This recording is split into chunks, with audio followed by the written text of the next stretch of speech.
Before your family adventures, ask yourself a few questions. It's just me this week, but I've got some powerful questions to ask yourself before you even figure out what type of travel would be great for your family. And then once you do, a few key tips for how to make that travel so worthwhile and fun for your whole family. Mama says namaste. Mama says namaste. Making a family can be easy and fun. Oh yeah, but raising a family can be a whole different story. From spouses to kids to the crazy daily grind, life often directs us away from connection and more into reactive chaos. If you're tired of that cycle and are seeking something beyond the picket fence blues, this is the show for you. I'm Ashley. And I'm Nathan. And we're here to take you from chaos to clarity by bringing awareness and intention into your home, not waiting for one day, and highlighting how the uniqueness in each of us strengthens all of us. Take a deep breath in and let's start a brand new day. With Mama says namaste. So as you can see, in March, the month of spring break and everybody thinking of travel, we're kind of focused on travel this month. And I wanted to dive into a little bit more about our RV travel, but also expand beyond that for those of you that are not interested in RVing. Which, for the record, if you are, I'd love to hear from you. Let me know and ask me questions. We did a whole Q&A series when we did a whole season on family adventure. That's a further down in the episodes. So I think that was the 6th season. So maybe it was the last season. But anyway, there are a whole bunch of podcast episodes I have, and I actually have links to all of them in my blog post this week.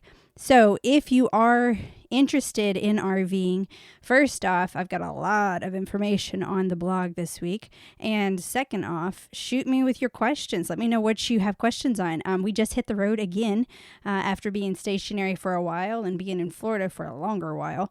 And we're now out of Florida and headed west. And so we would love to hear from you and see what questions you have. So now let's go back into this. Maybe you do dream of RVing with your family. Maybe you dream of going international.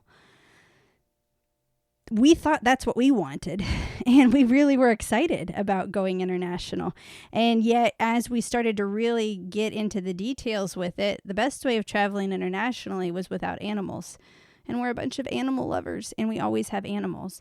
And that was our first obstacle. So the first thing we ever did was just a road trip with our family. And then after that, we did actually do a month-long trip to Costa Rica in 2015. And during that time, we boarded our dog, and then we thought about, okay, well, we could move our dog. We could come here, and we seriously considered just moving to a new country. And at that point, it kind of hit us that there's a whole lot of our own country that we haven't yet seen. And so as we started thinking of what our travel adventures would be and what our dreams were for what we wanted to be or where we wanted to go, it helped us to narrow down what type of travel that was going to be. Because as much as we thought international travel was it, we ended up narrowing it down to RVing was the most practical thing we could do for our animal-loving family. We could take our dog with us wherever we went, just like we wanted to, not having to worry about as many obstacles as you might with international travel and not having to deal with the trauma that would do to our dog for what all we wanted to do. So we started looking at how to make that work. So first and foremost, you guys have all heard me say on repeat in here, it'll always remain one day until you put a date on it. And so the first thing was for us to decide when we wanted to make our adventure happen. Even before you decide everything else, what's the date? When is this going to happen? Sometimes you got to go backwards a little bit, like determining when the best season is to go visit a place. But putting a date on something is one of the things that I say to do from the get-go. And no, I don't encourage you to put the date of tomorrow on it unless it's something that, you really can make as an adventure tomorrow, like exploring, doing a day trip to a park that is a little bit further away than what you normally travel. Sure, make that happen and make it happen tomorrow. But otherwise, yeah, you're probably going to need some time. When we did our Costa Rica trip, I knew I was working with a husband who was very busy with work and had never done a trip like this before, and isn't somebody who is going to just immediately go, oh yeah, I'm all in. And so I bought a ticket 9 months in advance. So I gave plenty of time for us to process, plan, and get to that point that we were ready. So consider when you want to put a date on this. Are you looking at something that you really want to have happen this summer? Is this something that you're planning for 2024 and you're doing it for the next year? Or is this something that's like a 5-year goal? I know one of the things that we have that's a further down goal that we are aiming to set a date on very soon is an Alaskan cruise. We would love to do that. And we've talked about possibly doing that in 2024 or 2025. So we're trying to determine when to do that.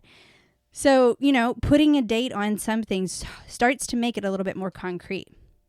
Now, before we even get into kind of the acronym for how to handle travel, I actually had perfect timing today. I was opening up my emails and I saw an email from one of my friends, Holly Scherer. And she has a great website for mentoring, giving recommendations on books and courses, and going on hikes to really just get more authentic in your life. So her website says, find yourself outside, step outside to the courage to share your authentic true self and the confidence to be unapologetically you. And I enjoy getting Holly's emails, and I also follow her Insta stories, and it's been really great to see her adventure all the way down throughout Florida.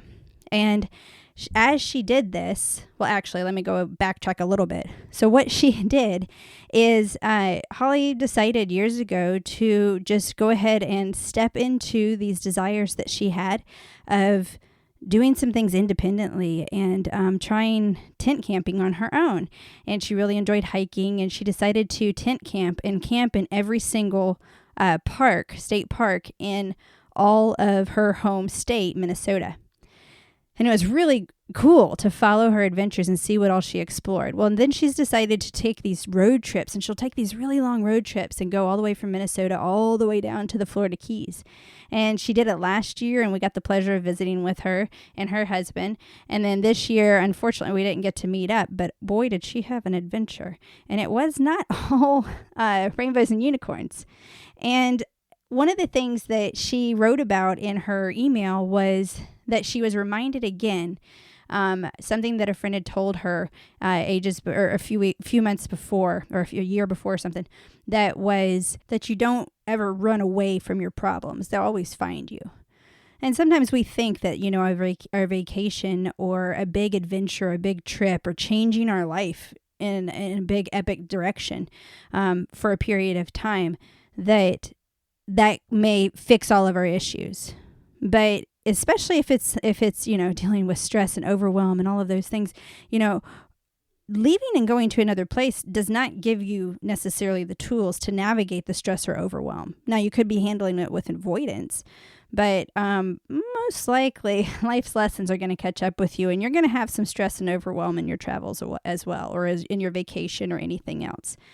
And that was kind of the key of what she was bringing home in her email, was that while adventures are great, adventures may give you differing perspectives around your same issues. Your issues are there.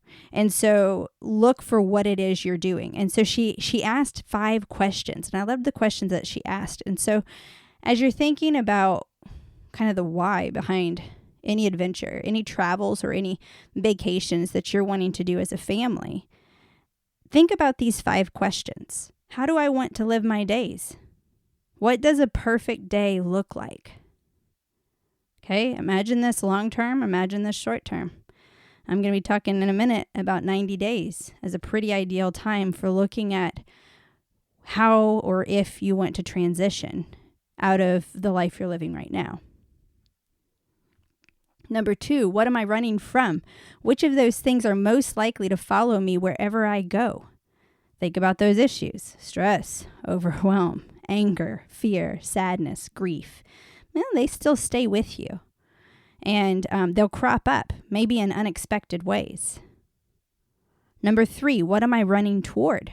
What do I truly want? What do I most value in life? Number 4. If there were no barriers to my dreams, fear, failure, finances, friends, family, etc., what would my best life look like 5 to 10 years from now? And 5, knowing these things about myself, how will I live differently this year?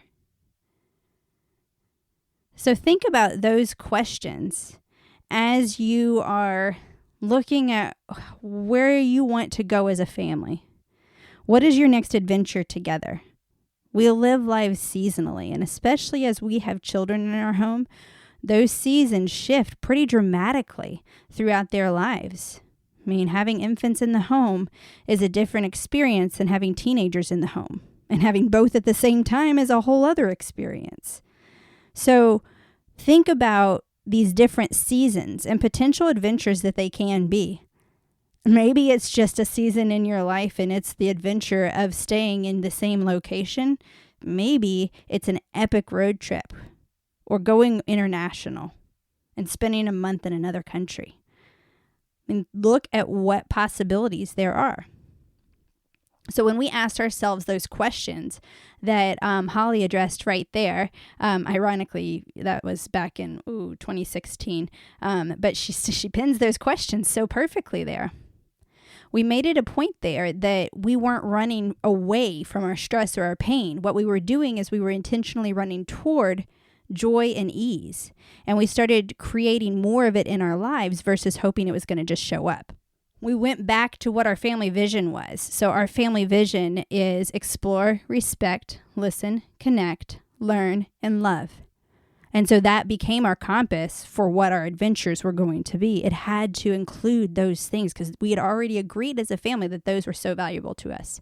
And so we looked at, we wanted to set the goal and then get to the root of the feeling behind the goal and get real with the fact that, again, that one day is always going to remain elusive unless we put a date on it. And so we did, and we put that date on it.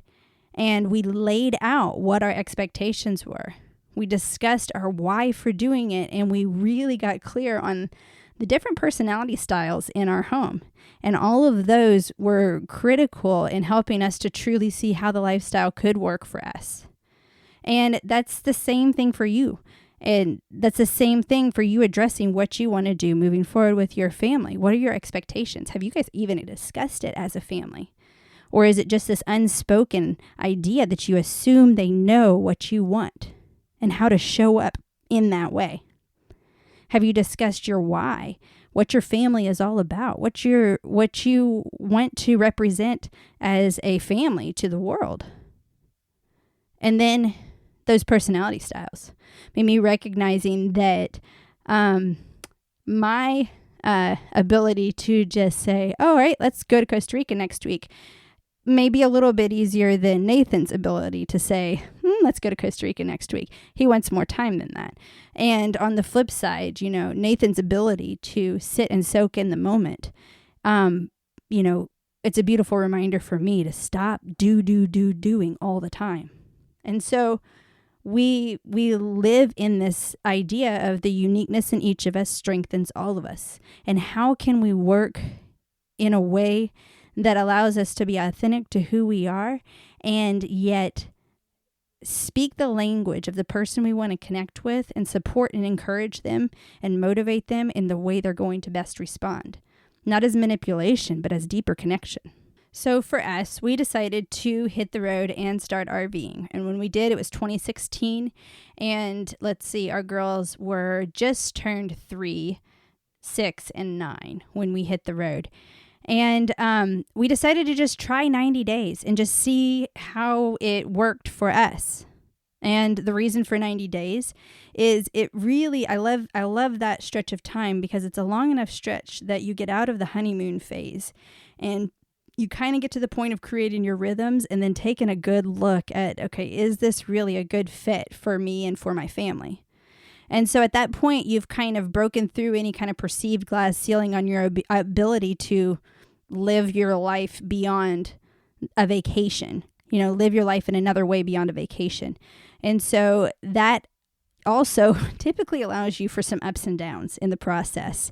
And so as you're doing that, it helps you to navigate whether or not you're willing to do that longer term or not.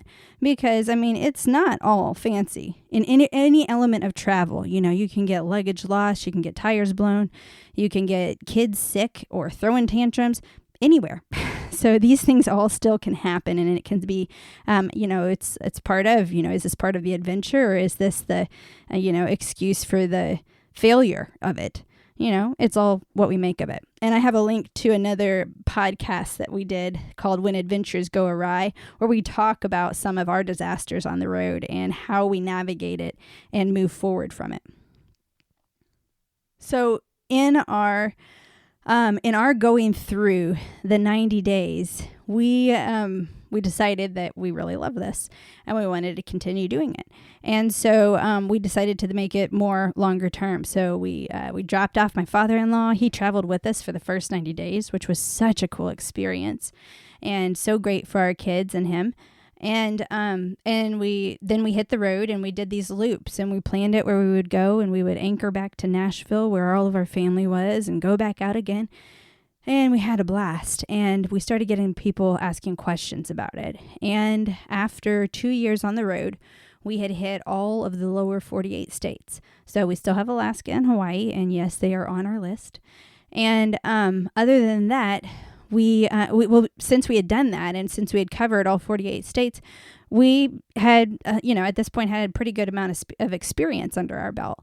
And so considering I know how to make courses and things like that, and I had a friend who was developing courses and was really great at it, I paired up with him to create 90-Day Family Road Trip. And it was built to help address those questions to ask yourself before you hit the road.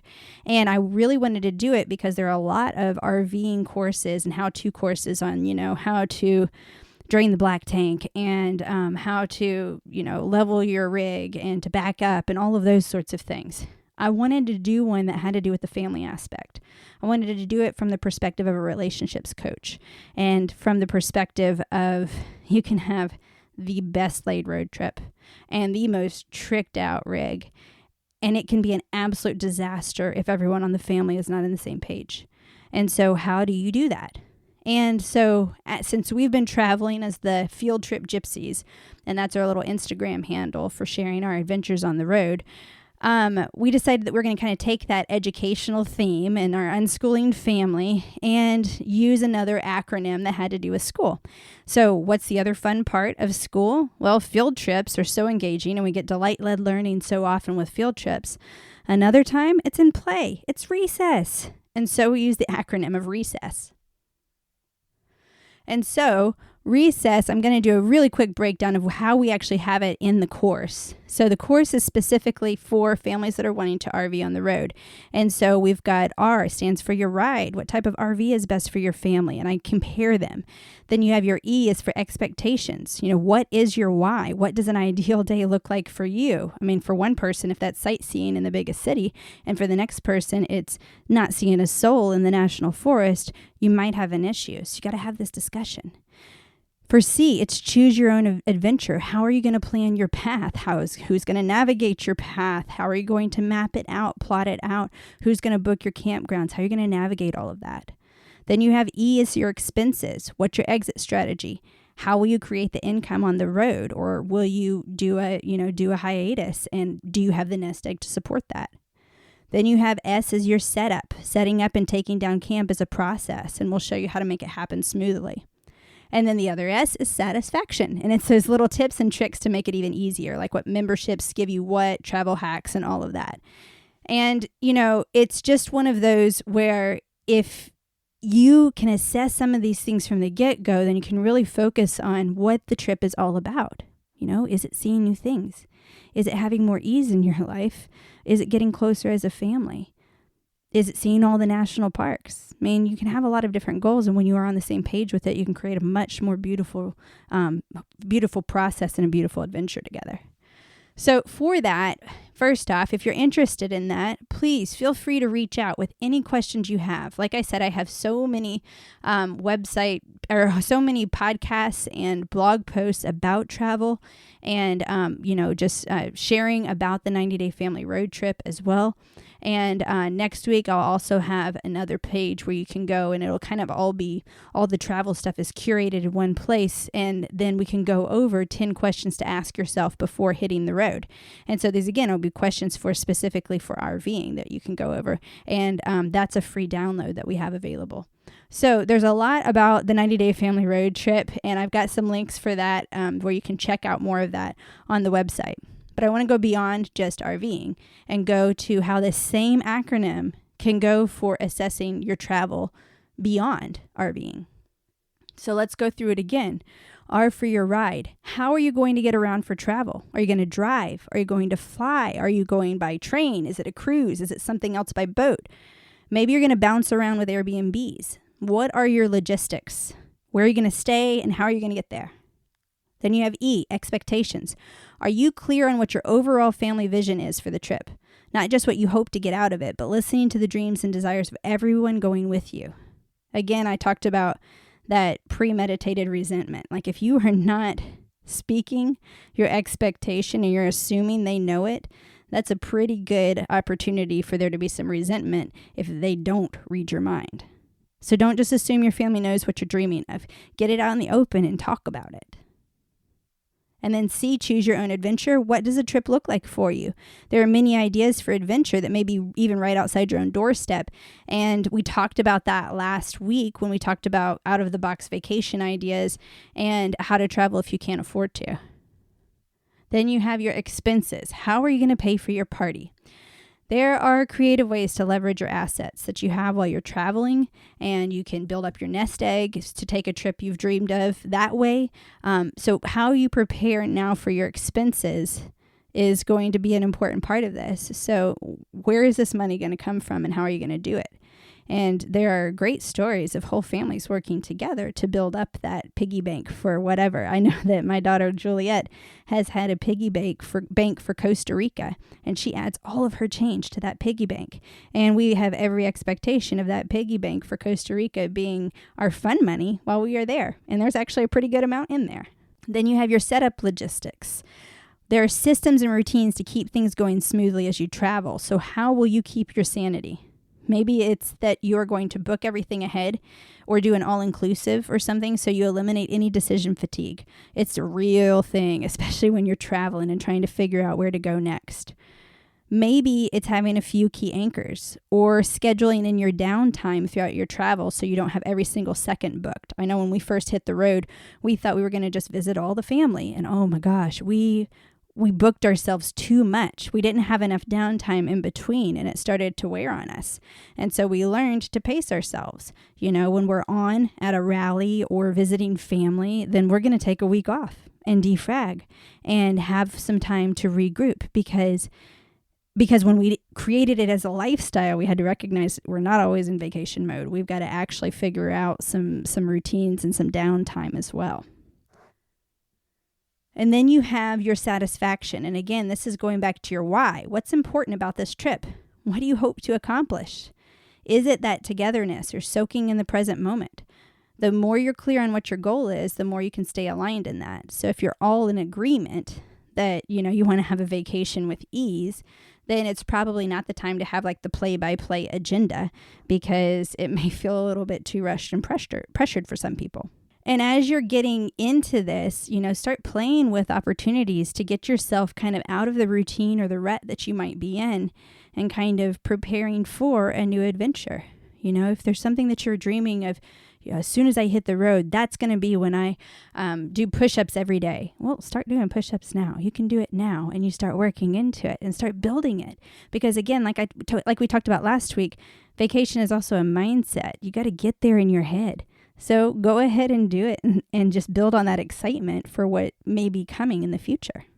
So what is it you really want to do as a family? What's holding you back? Have you all discussed it together, or is a dream lying in the heads of some and not everyone? What's truly important to you, and have you added it into your life? If not, why? Does it really take going somewhere else to add it in? Or is there a way of having that somewhere else goal be the motivation to start living it now? Life may look different for you than it does for us, and that's a given because we are all different people. So don't just watch and listen to what our story is. Create your own. What type of life do you want to live? And if you aren't doing it already, what's still holding you back? All right, next week, my honey will be back on here with me. I don't even remember the last time I have done a podcast by myself. That was always my big fear, was to be able to do one by myself. Anyway, the reason Nathan is not with me is because with us being on the road, he is right now getting brakes done for us, and we're somewhere in Georgia, and this brake process was supposed to be about an hour, and so far he has been gone since about 9:30 this morning, and it is 4:28 in the evening. And so this podcast is going to go ahead and go out to you, and Nathan can share his notes on it next week. So let me know where you're stuck. It may be we've been through it, or we know some tools to walk you through it yourself. We have definitely had our share of ups and downs and travel adventures and mishaps, both internationally, like when we went to Costa Rica and Canada, and also here in our RV as we've traveled and gone all over the States. So we all have different gifts that we bring to the table. And my desire is for you to enjoy that and to find that adventure and that travel that brings you to that present moment where you truly can celebrate how the uniqueness in each of us strengthens all of us. Namaste. 1, 2, 3. Up with the rising sun, already on the run. Mama says namaste. Life is a tangled mess, and you don't have to stress. Mama says namaste. 'Cause today I will stand up and be all that change.